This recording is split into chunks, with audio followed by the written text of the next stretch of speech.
ए मला साधी मिरची समजण्याची चूक करू नकोस. आकारानं लहान असेन पण तिखटपणात वादळ आहे मी.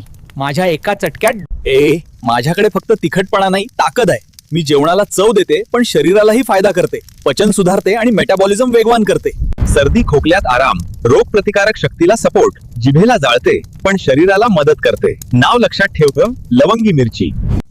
मला साधी मिरची समजण्याची चूक करू नकोस. मी आहे चवीची खरी जान. माझ्याशिवाय महाराष्ट्रातलं मटण झणझणीतच नाही. भाजी फक्त रंगीत दिसते, चव हरवलेली. ठेचा माझ्यामुळेच जिवंत असतो. मी जिभेला आग लावते पण जेवणाला आत्मा देते. आणि होत शरीरालाही सपोर्ट करते.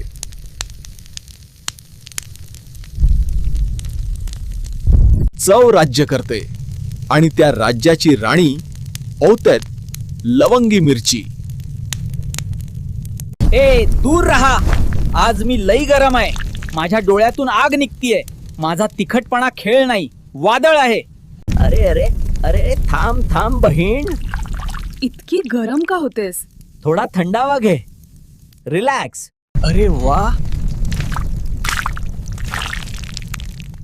हे काय थंड शांत भारी वाटतंय की काय. मग मंडळी बघितलत ना, याने एवढी गरम झालेली मिरची एका स्प्लॅश मध्ये शांत केली मी.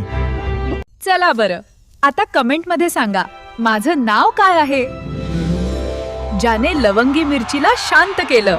एकत्र ताकद, एकत्र स्वाभिमान. महाराष्ट्राची ओळख, महाराष्ट्राचा अभिमान.